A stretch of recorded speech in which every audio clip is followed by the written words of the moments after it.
आदरणीय श्रोताओं, आज हम एक बहुत ही गंभीर विषय के ऊपर चर्चा करेंगे और वो विषय है भारतीय दर्शन। आपको पता हो, दर्शन का जो शाब्दिक अर्थ होता है तो देखना। किसको देखना? ईश्वर को देखना। किसको देखना? हम ऐसे नहीं करते कि भाई मैं मंदिर में गया, भगवान के दर्शन किए। ईश्वर की छवि को देखना। जो दर्शन है, दर्शन का शाब्दिक अर्थ देखना होता है। दर्शन का जो असली अर्थ है वो सत्य को जानना होता है। दर्शन का जो अर्थ है कि जीवन के लक्ष्य को जानना होता है। दर्शन का जो अर्थ होता है वो कि जीवन का अंतिम लक्ष्य क्या, इसको जानना होता है। जो दर्शन जो शब्द है, ये शब्द एक अंग्रेजी भाषा की फिलोसफी शब्द का रूपांतरित है। और जो फिलोसफी शब्द है वो ग्रीक भाषा की दो शब्दों से मिलकर बना है। कितने शब्दों से मिलकर बना? दो शब्दों से मिलकर के बना। फिलोसफी ग्रीक भाषा की फिलोस और सोफिया। फिलोस और सोफिया दोनों से मिलकर बना। फिलोस का मतलब होता है अनुराग या ज्ञान, सोफिया का मतलब होता है खोज। तो इसका मतलब ज्ञान की खोज, प्रेम की खोज, सच्चाई की खोज। ज्ञान की खोज के लिए अंतिम सत्य क्या, इसको जानना होता है। दर्शन का ये अर्थ होता है। भारतीय दर्शन क्या? भारतीय दर्शन ये कहता है कि भारतीय दर्शन के अंदर हमेशा आत्मा के ऊपर बल दिया है, आत्मा की सत्यता के ऊपर बल दिया है। भारतीय दर्शन के में हमेशा क्रम के सिद्धांत पर बल दिया, क्रम के नियम पर बल दिया। ऐसे नहीं कहते कि जैसी करनी वैसी भरनी। ये भारतीय दर्शन इसके ऊपर बल देता है। भारतीय दर्शन में दुख और संसार से मुक्ति का रास्ता, अंतिम रास्ता बताया गया है। भारतीय दर्शन के अंदर किसी चीज को तार्किक रूप से या प्रमाणिक रूप से अंतिम सत्य को जानने के ऊपर बल दिया गया है। और भारतीय दर्शन को दो भागों में बांटा गया है। पहला भाग होता है आस्तिक, दूसरा भाग होता है नास्तिक।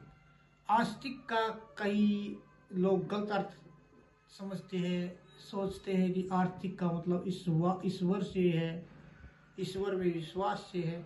नहीं, आस्तिक का मतलब हमारे दर्शन के अंदर ऐसा नहीं है। भारतीय दर्शन के अंदर आस्तिक का जो मतलब होता है, आस्तिक का जो मीन होता है वो होता है वेदों को मानने वाले। और भारत के अंदर ऐसे 6 दर्शन है जो वेदों को मानते हैं। नास्तिक का मतलब वेदों को न मानने वाले। भारत के अंदर वेदों को मानने वाले 6 दर्शन है, वो जोड़ों में है। जैसे कि सांख्य योग, न्याय वैशेषिक, मीमांसा वेदांत। जो सांख्य दर्शन है उसके जो प्रवर्तक थे वो कपिल मुनि थे। योग जो दर्शन है उसके जो प्रवर्तक थे वो पतंजलि, महर्षि पतंजलि थे। जो हमारा न्याय दर्शन है उसके जो प्रवर्तक है वो गौतम ऋषि थे, या इसको कहीं कहीं अक्षपाद भी कहते हैं। जो वैशेषिक दर्शन है उसके जो प्रवर्तक थे वो कनाद ऋषि थे। कनाद, आपने सुना कनाद, जिसने सबसे पहले परमाणु की परिभाषा दी थी। सबसे छोटी से छोटी चीज जिसके टुकड़े न हो सकते हो, परमाणु। ये पहली जो परिभाषा थी कनाद ऋषि ने दी थी। मीमांसा है, मीमांसा के दर्शन के जो प्रवर्तक है वो ऋषि जैमिनी है। और जो वेदांत, सभी वेदों का सार, सभी वेदों का अंत, और इस दर्शन के जो प्रवर्तक है वो वज्रायन ऋषि को माना जाता है। वज्रायन ऋषि को वेद व्यास भी कहते हैं। वेद व्यास जी को वज्रायन कहते हैं, जिसने महाभारत की रचना की, जिन्होंने भागवत गीता की रचना की, ये वज्रायन ऋषि थे।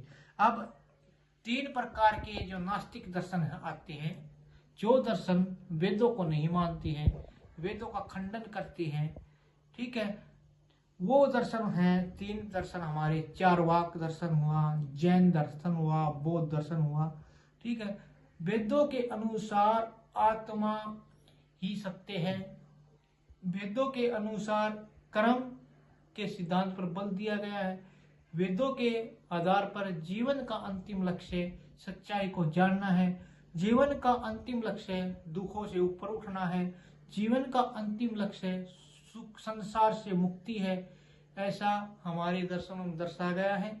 आने वाली वीडियो में हम अलग अलग प्रकार के दर्शनों के बारे में पढ़ेंगे, दर्शन शास्त्र के बारे में पढ़ेंगे। तो आज के लिए इतना ही। आप सबका बहुत धन्यवाद। जय हिंद, जय भारत, वंदे मातरम, जय सनातन।